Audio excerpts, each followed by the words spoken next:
सावित्री कली पिताजी हमार शादी हुई तो सत्यवान से ना तो जीवन भर कुमारे रह।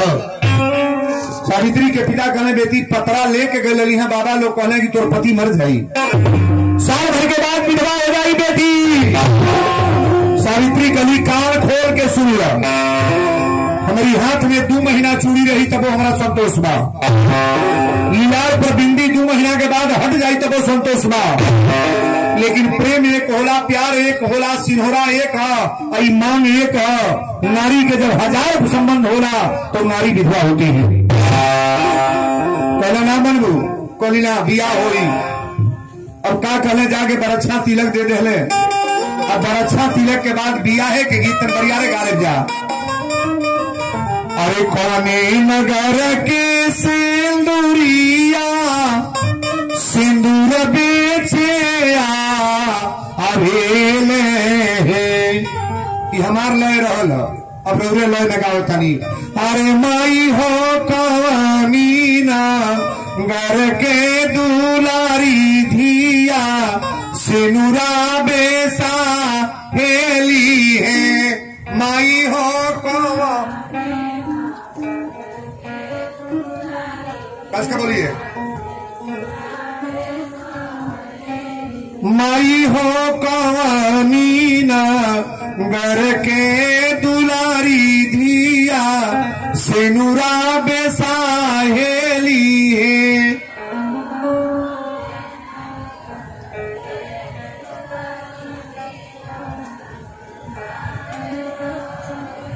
अवधन घर के सिंदूरिया सिंदूर बेचे आवेले हे। अवधन घर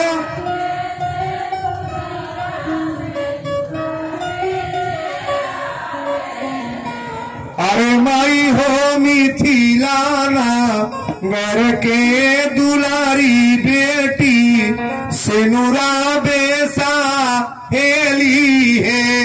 माई हो मिथि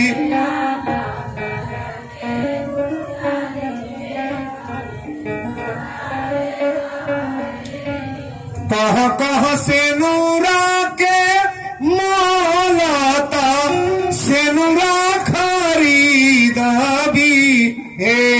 कह कह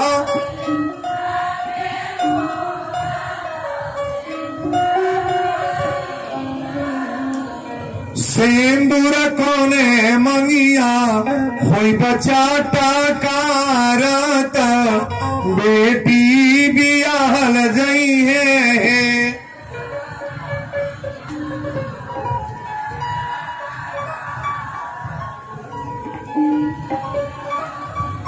राजा जनका जी के धियावा त दुल्हा श्री राम चंद्र है।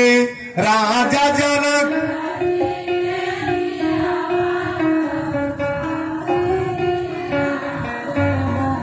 अरे माई हो सीता मंगिया हुई है चटकारत बेटी बियाहल जई है हो।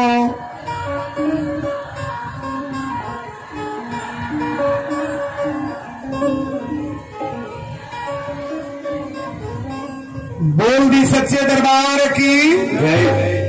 बियाहे के गीत केकरा केकरा अच्छा लगल तनी हाथ उठाए तन तारी बरिया रे।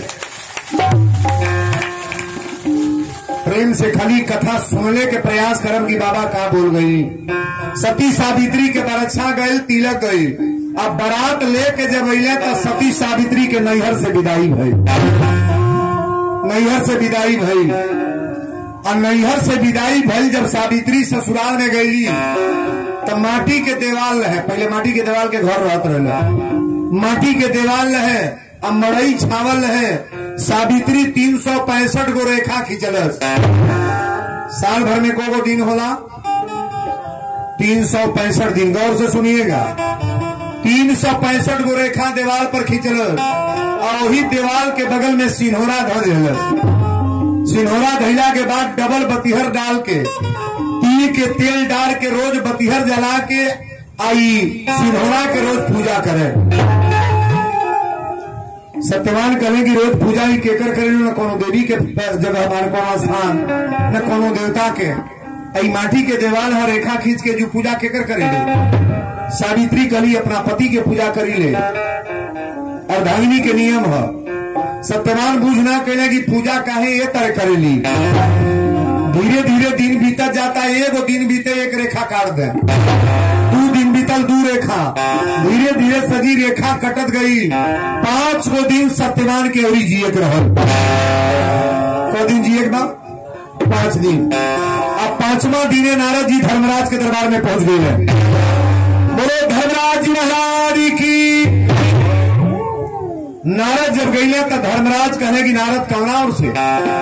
नारद कहे सरकार हम मृत लोक से आवतनी, आज रोगा से ही पूछे आई बनी कि आज के 5वां दिने के मरे वाला बा। धर्मराज कहे मरे वाला व्यक्ति के नाम नहीं बताओ जाला।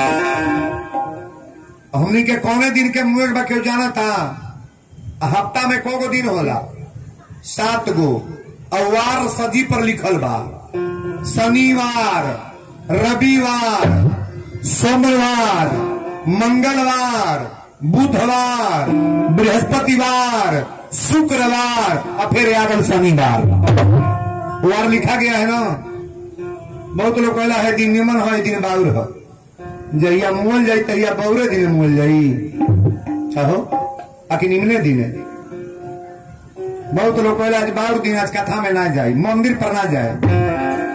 भगवानों के देवी देवता का स्थान कहीं बराबर बा, हे दिन के हो दिन के कहीं नहीं। और बड़ा ध्यान से सुनिएगा।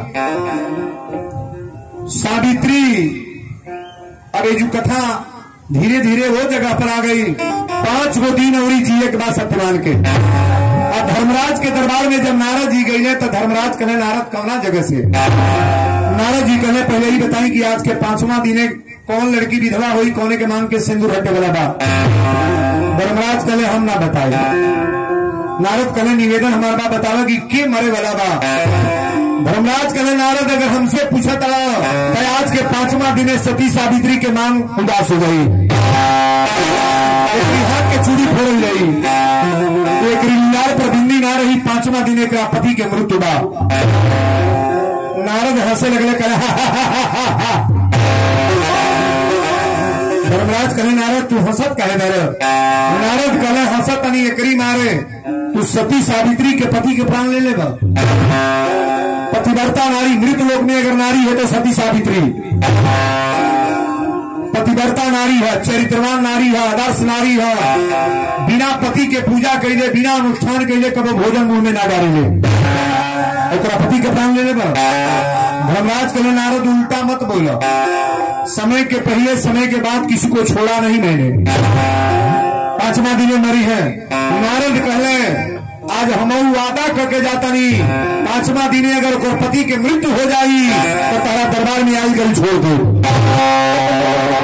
धर्मराज कहेगी नारद ऐसा भाषा के प्रयोग मत करो। मृत्यु के कांटा अटल होला जहिया जकरा मरे के बाद तहिया मर जाई। नारद कहे मरे के बाद मर जाई। अच्छा ही बताई कोनो लड़का के जिये के लिखल बा 100 बरस, 100 बरस लिखे के जियल बा, 100 बरस ओकरा जिये के लिखल बा। अब 15 वर्ष के भल तहिए से बोतल के बोतल दारू खींचा था तो 100 बरस चल जाई। कहो वो अब अपने लिखता कि लिखल होता, लिखल बा 80 बरस जियब।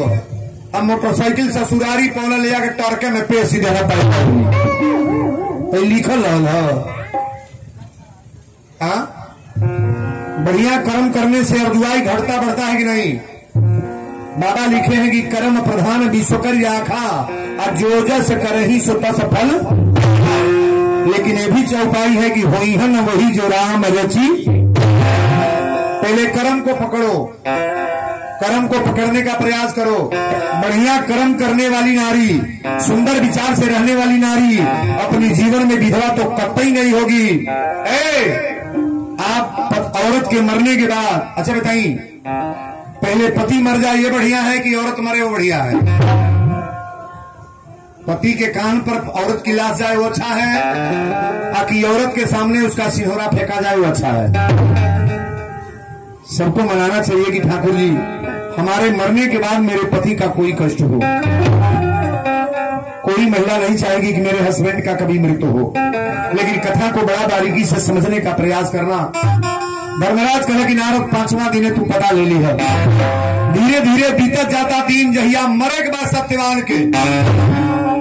के जौना दिने मरे के बाद सावित्री पूरा साड़ी बढ़िया पहन ली, बर बार चूड़ी पहन ली, आंख में गजरा, ओठ में लाली, कान में झुमका, जितना गहना बिखो गई है पूरा सज के तैयार हो गई। सत्यवान कहे आज बड़ा सजत अड़ू कारण का। सावित्री कही आज जंगल में हम चल, यहाँ लकड़ी काटे आप जाई लेना, वो जंगल में आज हम चल। सत्यवान कहे जंगल में तू अभी नया गहना मिल, तू काहे चलू। सत्यवान को मालूम नहीं है कि मुझे मरना है, लेकिन सावित्री जान नहीं कि मुझे विधवा बनना है। सावित्री कही मैं चलूंगी। सत्यवान कहे जंगल में क्या करे चलबू। ये समाज देखी तो लोग का कही लकड़ीहारा मेहराबियों के घूमता। सावित्री कली लोगा से निवेदन मांगी आज हम चलो। आगे आगे सत्यवान टांगा रसरी लेके चले, लकड़ी काटे और लेके चले। पीछे से सावित्री अपन सिंगार पटार करके चलल बा। घोर जंगल में गई है। कहाँ आ रही है? बैठिए ना, बैठिए। अरे बोलवा ये चंचल और ने खींच दबा, चंचल बोरा खींच लो। ये जो धरवा दी बड़ा टाइम से आयल बनी जी। आज तो 1 घंटा और ही बातें आयल लाती, कम से कम आरती तो मिली तो ना। चली बोरा के चाउर नगद लौकता जी, चौरे है ना, चाउर आलू ठीक बा, भंडारा न बा। बाबा के जहिया विदाई होला तो नगदे आ जाला। हाँ, ठाकुर जी के कृपा बनल है। केकरे नाम से बा? गुप्त दान बा। चली निम्न रही ले। हनुमान जी कृपा करी, परिवार में मंगल हो। के दान वन लेना आवे, कथा डिस्टर्ब हो जाए, बीच में गड़बड़ हो रहा है। कमरा को बार लोग बंद करेंगे, चलाएंगे। ये बार बार मैं कहता हूं कि बीच में आप लोग डिस्टर्ब मत करो। जब कथा तो हम ना मनबू अब तो चलिए अब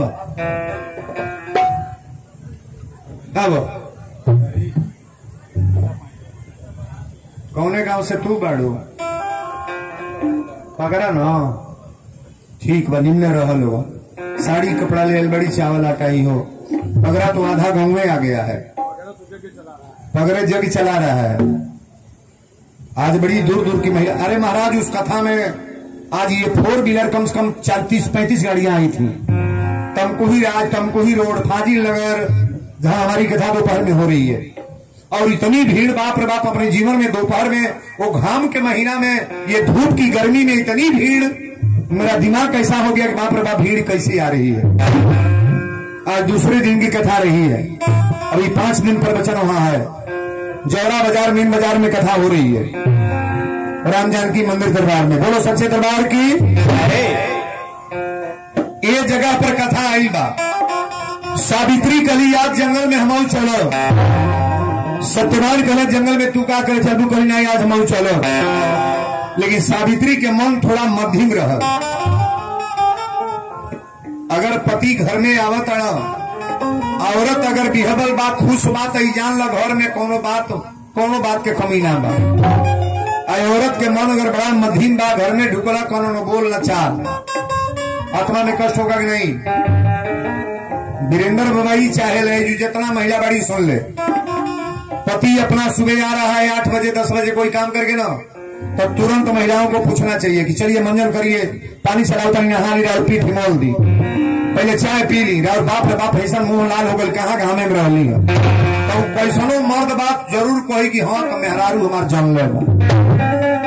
तो घर में अला कहता ना 1 लोटा पानी ले आवो, तो कहता नल लाई जाऊ, कहता का मर्दे करेजा गदगद हो जाएगी ना, हेमे के हुए खल के बागी ना, पथले के पूजा या मर्दे के भूजा। नियम का पालन करो आप। जितनी महिला बैठी है, अगर पति से मिलान आपका अच्छा नहीं है तो दुनिया से मिलान करके क्या करोगी? तुम्हारा सब लुट जाएगा, कुछ नहीं रहेगा। अपने जीवन में सबसे ज्यादा प्रेम किससे करना चाहिए? कैसे?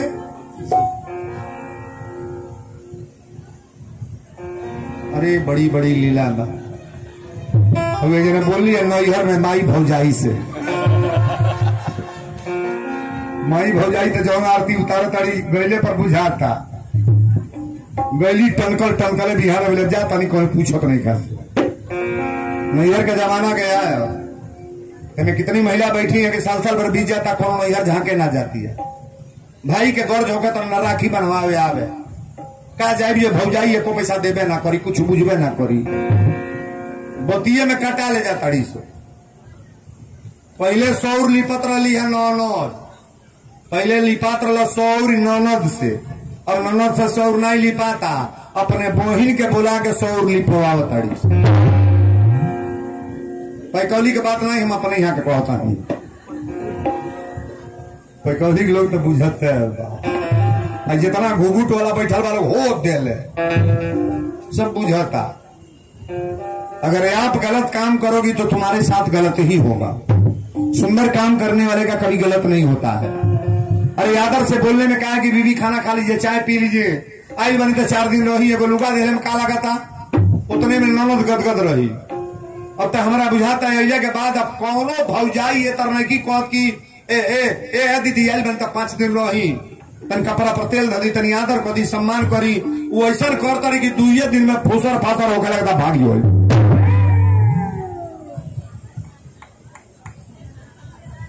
अरे ये बैठल बा सब ननदे है, बुझे वाला बुझता भीतर है। वीरेंद्र बाबा पीप के शब्द बोले ले, हमारा शब्द का ही कमाल है। अगर शब्द मेरे पास न रहे तो कोई कथा को सुनेगा नहीं। किरण बैठल बड़ी मंचे पर, इनका खूब फुर्सत रहा पहले, एक गो पतो हियाल बा दौरी ना धागल। 1 घंटा लेट हो जा चौराहा पर तो कल पूछेगी कि आप कहाँ रही, क्या कर रही थी, कहाँ थी। अब डर हो गए ना, अभी एगो और ही आवेली बा, दूर जब आ जाता तो इनके देखा पाला जे कबो न सोच होके वो अपनिये से सोच हो जाए। बोलो शंकर भगवान की। हमारी भी एक बहू आई है, तो गोरखपुर लोग रह रहे हैं, लेकिन ठाकुर जी करें सबका परिवार बढ़िया रहे, सब लोग अच्छे रहे, आपसी मिलान में हम लोग को बढ़िया होना चाहिए। कभी कोई लड़का निंदा ना करे, बहू निंदा ना करे, अपनी औरत निंदा ना करे, सास ससुर कभी निंदा ना करे। इसी का नाम तो कथा है महाराज। और वीरेंद्र बाबा की कथा में पहले केवल संस्कार, बहुत कथावाचकों की कथा आप लोग सुनते हैं टेलीविजन में चाहे मोबाइल में, कोई परिवार में संस्कार नहीं बोलेगा। वो कथा रामायण के बोला जाता है, चाहे केवल सुने चाहे ना, लेकिन हम संस्कार पर बोल रहे हैं कि नहीं बोल रहे हैं? नहीं बोल रहे हैं। ये सीधे संस्कार है, और संस्कार का देन है कि ये पब्लिक और जनता जो मेरे सामने आती है महाराज। बोलो सच्चे दरबार की। जंगल में गईले तो लकड़ी काटा तड़े, एगो सुखल पेड़ रहे, टांगा लेके गईले लकड़ी काटे, और सावित्री के कहले सावित्री ये पेड़ के नीचे बैठा, छायादार पेड़ बाजू बैठा। और जब लकड़ी काटे लगले तो धर्मराज के घंटी लग गई। जमराज कहे हाँ सरकार, धर्मराज कहे भैंसा पर सवार होकर जंगल के किनारे चल जाओ। और वही जंगल में सत्यनारायण लकड़ी काटा था, औरत पेड़ के नीचे बैठल बा। कहले कौना तर से हम ले प्राण, कहले सांप बन के जाई है, खर पात में जाई है, और धीरे से जाके पूरा पैर में डस ली है। और सत्यनारायण जब जमीन पर गिर है तो प्राण ले ली है तू। ए बाबू जमराज भैंसा पर सवार होके चले। 2 जगह दर्द होता है, जन्मत मरत दूसरा दुख होई। हम एक दिन बताए थे, एगो बच्चा पैदा कैले में 10,000 बिछी के टाण के दर्द होला। बिछी जो मारती है ना, 10,000 बिछी के टाण का दर्द होता है। एक बच्चा पैदा, मानस में लिखे हैं, जन्मत मरत दूसरा दुख होई, और उतने दर्द होला जहिया जमराज प्राण लेके जाना। यहाँ जितने लोग आए हैं किसी को जीना नहीं है, चाहे वीरेंद्र हो चाहे आप हो, सबको मरना है कि नहीं। और ये टाइम भी नहीं है कि कल कौन मरेगा, आज रात में किसको मरना है। भोजन को के लोग सुता था, राती है कि मर गया था, फलाने तो मर गए। हमारा भी कोई टाइम नहीं है, आपका भी कोई टाइम नहीं है, लेकिन जब तक जीवित रहे हम लोग बढ़िया कर्म करके चले कि मरने के बाद कहीं जगह तो अच्छा मिलेगा। बोलो सच्चे दरबार की। सांप बन के गईले। अब देखी भैंसा बगल में खड़ा कर दे और सर्प बन के खड़े में गईले और टप दे जाके सत्यवान के गोड़ में सांप डस ले। सत्यवान दू बेर आवाज दे सावित्री सावित्री। और जब तीसरा बेर आवाज देना तो सत्यवान के बोली बंद। सावित्री के समझ में आ गई कि आज हमारा पति से संबंध टूटे जाता है। पिताजी कहले रहे कि बेटी तू साल भर के बाद विधवा हो जाइबू। आज हमारी चूड़ी फोड़ दिहल जाई, लाल की बिंदी उतार दिहल जाई कि जयमान में सिंदूर बा, आज से सिंदूर ना रही। सावित्री दौड़ के गईली, अपना पति के अखबारी में पकड़ के जांघे पर मुड़ी धो के अपनी आंचल से अपना पति के शरीर तोप ले ली। एक बात गौर करिएगा, पतिव्रता नारी सती नारी अगर है, चरित्रवान नारी, तो दो मृत्यु उसके सामने नहीं होगा। कभी उसके बेटा का मृत्यु नहीं होगा, मैं रिकॉर्ड बोल रहा हूं। उसके पुत्र का मृत्यु कभी उसके सामने नहीं होगा और उसके पति का मृत्यु कभी सामने नहीं होगा ना। ये दोनों मृत्यु हो नहीं सकता है। कब? जब शरीर से पकड़ करके सट करके बैठा है तब। एक सूचना और जान लें, आज अब्बे मरे के बाद आज जितना लोग कथा में बैठल बा, जमराज अगर आयल हुई है तो ये पंडाल के बाहर होंगे। जब तक आप लोग कथा श्रवण करोगे तब तक जमराज की हिम्मत नहीं कि पंडाल में आकर प्राण ले लें ना। कथा श्रवण करने वाले व्यक्ति का प्राण धर्मराज जमराज ले नहीं पाते हैं। और ये भी सुनिए, कथा स्वर्ग में नहीं होता है, वैकुंठ में नहीं होता है, गोलोक में कथा नहीं होती है। कथा तो मृत लोक में होती है, जहां देवता लोग भी तरसते हैं कि भगवान की कहीं कथा होती तो हम सुनते। महाराज आप बड़ी भाग्यशाली हैं जो कथा सुन रहे हो, और हमारे जीवन का सुपर स्टार कथा चल रहा है। सावित्री अपना पति के मुड़ी जांग पर धर के अपना साड़ी से मुंह तोप ले ली और चारों ओर ताकत अड़ी कि हमारा पति के लेवे के आवता।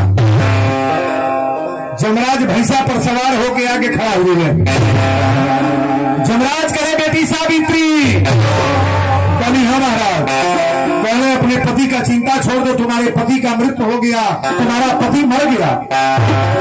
सावित्री कही सरकार अगर मारे के बाद हमके प्राण, हमार प्राण ले ली, हम मर जाये तो हमारा जगह पर कोनो दूसरा औरत आ जाये, लेकिन पति मर जाए तो सिंधोरा फेंक दे नहीं। महाराज एक औरत कोई मर जाए तो दूसरा शादी हस्बैंड कर सकते हैं, लेकिन पति मर जाए तो है कोई जगह नहीं है। गौर से सुनना, सावित्री कली की जमराज हमारे निवेदन यह था कि हमारे प्राण ले ली, हमारा पति के छोड़ दी, हमारी पति के छोड़ दी सरकार। जमराज करे खबरदार, तोरा पति के छोड़ कैसे दी, तोरा पति की आई आजे तक बा, मरने का टाइम है और हम प्राण लेने आए हैं। जमराज कहले जबले मूड़ी धैले बा तबले प्राण ले ना पाए। पतिव्रता नारी अगर पति के हाथ पकड़ ले ना तो ओकरा पति के प्राण धर्मराज जमराज लेना पाई है। पुत्र के हाथ पकड़ ले बा तो ओकरा प्राण लेना पाई है। जमराज कहले एक काम करो, मेरा पैर छू लो और मुझे प्रणाम करो। सावित्री मुड़िया उतार के जमुआ पर धैले रहल और मुड़ी उतार के जब प्रणाम करे गई तो जमराज आके छाती पर सत्यवान के चढ़ गई, छाती पर चढ़ गई। सत्यवान हाथ को पटके लगने, अरे बाबू सत्यवान के प्राण लेके जमराज जब भैंसा पर चले लगले, सावित्री अपन बाल खोल ले,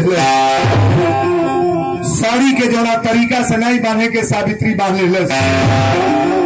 कल धर्मराज आज जमराज हमारी बाती के नाम मन ले बड़ा, आज हमरो देखे बाकी पतिव्रता नारी में कोनो सत्य होला कि ना, कोनो ताकत बा कि ना, प्राण लेके चलो। जब जमराज भैंसा पर सवार होके भागे लगले तो सावित्री हवा के वेग से दौड़ दिया। बहुत दूर जब प्राण लेके गईले तब मुड़ के तकड़े देखले, कहले सावित्री आ रही बा। कहले बेटी सावित्री तुम लौट जाओ, जिंदा आदमी नहीं आता है साथ में, मरा हुआ तुम्हारा पति है ना। सावित्री करी महाराज हम रही के का करब ससुराल में, सास ससुरालर बाहे खेत बाड़ी परदार ले गए, हम कौना तरह से जिये, पति के प्राण ले जाते रहे। जमराज कहने की अच्छा एक काम करो, एक वरदान मांग लो, एक वरदान मांग लो, लौट जाओ। सावित्री ने कहा वरदान अगर कह रहे हैं तो वरदान यही दे दीजिए कि हमारे सास ससुर का आंख अच्छा होगा। जमराज कहने जाओ यो मस्त, तुम्हारे सास ससुर का आंख अच्छा हो गया। फिर सावित्री पीछे लगल जाता रही, और जब बहुत दूर गई तो मुड़ के ताकत आएगी, सावित्री यार होगा, पहले बेटी लौट जाओ। सावित्री कली जमराज हम लौटे खतर ना होता, जहां हमारा पति के लिए चलता है आज यही कुंड में हम चलो। पतिव्रता नारी हट का दिहलेस, अरे यही महिला तो दुर्गा बनती है, यही नारी है, यही नारी झांसी की रानी बनी, यही रानी फूलन देवी बनी। ये नारियां क्या क्या नहीं करती है ना, अगर अपनी ताकत पर औरत आ जाए, किसी की हिम्मत नहीं उसके सामने कोई खड़ा हो जाए। सावित्री कली लेके चला प्राण, तारा पीछे चला, हवा के वेद में धागा तड़े, जब पीछे लागल गई जमराज कहे बेटी एगो वरदान और मांग ले, लौट जो। सावित्री कली वरदान ते एगो दे देली, सास ससुर की आंख अच्छा हो गई। हमारा राजपाट खेत लोग पड़ीदार लोग छेकौले बा, वरदान ये देती हमारे खेत वापस हो जाए, कहले मत जो खेत वापस हो गई। अभी प्राण लेके धर्मराज के मेन पॉइंट दरवाजा पर पहुंचले, और जब धर्मराज देखले तो कहे बेटी सावित्री जिंदा आदमी एक ऊपर ना आवेला। सावित्री कली महाराज जिंदा आदमी ना आवेला, हमरा पति के ले जाता नहीं, हम को वही नर्क में ले चल के फेंक दी जगह जगह पर। धर्मराज कहना तोरा बड़ा कष्ट बा आज ले, सॉरी बैठा हो बढ़िया पकड़बू, बैठा ना मरबू।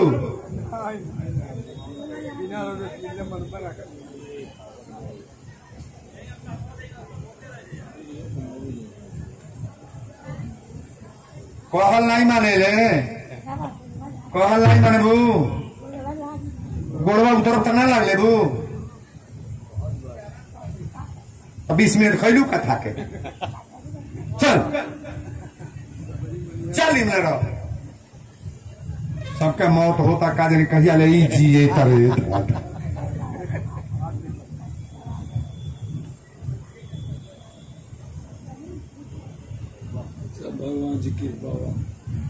पतोही के लग रहबे नहीं करी है, बेटा के लग रहबे ना करी है, इनके अकेले ले कर रहा देही में जानन के तरह पकड़ भी जाओ भैया, गिर न जा।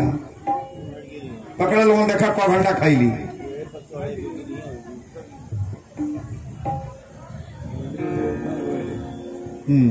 ओ तरह घुसू तो चल जाओ बीडीए कमरा खुला और पान के लगे चल जाओ।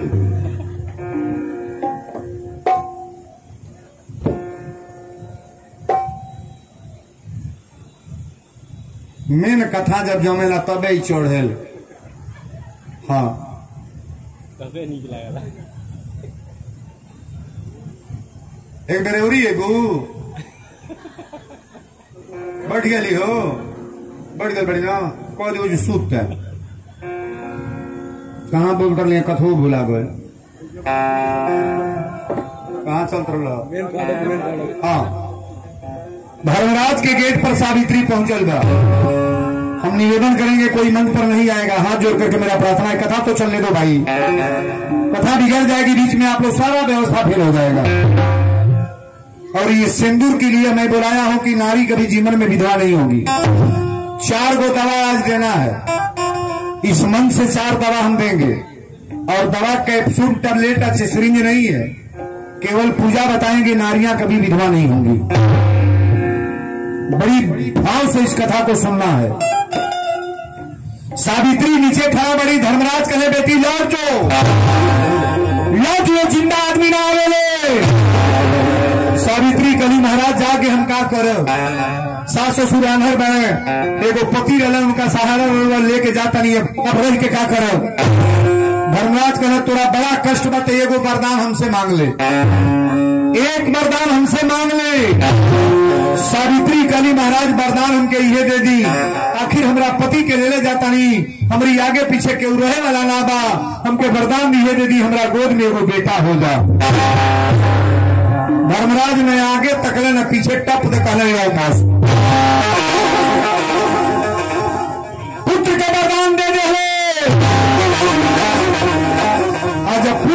वरदान दिले तो विधिवत खड़ा हो गए, अपन बाल बांध लेलस, साड़ी निम्ने खोल के पहिर लेलस। धर्मराज कहे बेटी तो के तो वरदान दे दी, अब लौट जो। सावित्री कही कि महाराज वरदान तो दे देनी, लेकिन आप बताई हमार नरक होई कि स्वर्ग होई। कहने मतलब सावित्री कही कि रुआ पुत्र के वरदान दे ली, हाँ हमार पति रहबे नहीं के लिए तो पुत्र होई कहां से, बेटा कहां से होई, हमारा पुत्र कहां से होई। धर्मराज के एक बीता एड़ी उठ गई। सावित्री कलश आज ताके नचा के छोड़ो, एक पृथ्वी पर तोहरा मालूम हो जाएगी कोनो पतिव्रता नारी सती नारी रहल। नचा दे धर्मराज, बर्बादी के कगार पर तो के उतार दे, तोहर नाम रजिस्टर से है तरह अलग कटा जाई।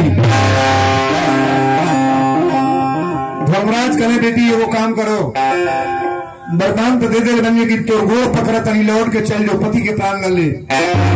सावित्री कहीं पति के प्राण हम ना ले, लेकिन बिना पुरुष के बिना पति के बच्चा पैदा हो जाता गांव में जीव की मरब। हमारा पति के ले ले बड़ा पति मर गई, अब विधवा महिला के लड़का हो जाता गांव में रहब की मरब। गांव में लोग जीने देंगे? जौनी औरत का पति हस्बैंड नहीं है, उसका बच्चा पैदा हो जाए तो औरत को जीने लोग देंगे? धर्मराज कहे तो बड़ा मुसीबत में तुमने डाल दिया। और नारद कह के गए थे कि जहिया ओकरा पति के प्राण ले ली है तैया तो से हमार दावा रही कि मृत लोक में कोई सती नारी पतिव्रता नारी है। सावित्री कहलस तुरंते बोलतिया, जो दिल से जोग साधे, जो दिल से जोग साधी, अरे जोगन वही है, पिया जिसको चाहे सुहागन वही है, पिया जिसको चाहे सुहागन वही है, पिया जिसको चाहे सुहागन वही है, पिया जिसको चाहे। जो दिल से जोग साधे,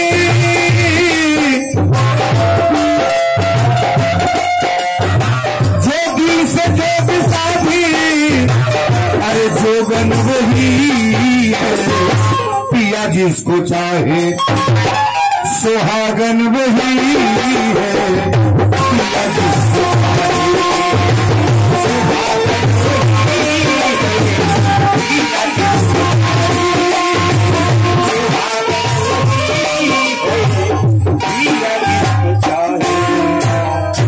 सिंदूर बहुत बड़ा चीज है, बड़ा पुराना। जहिया बचपना हमार रहे तैया हम गीत के गौले रहली।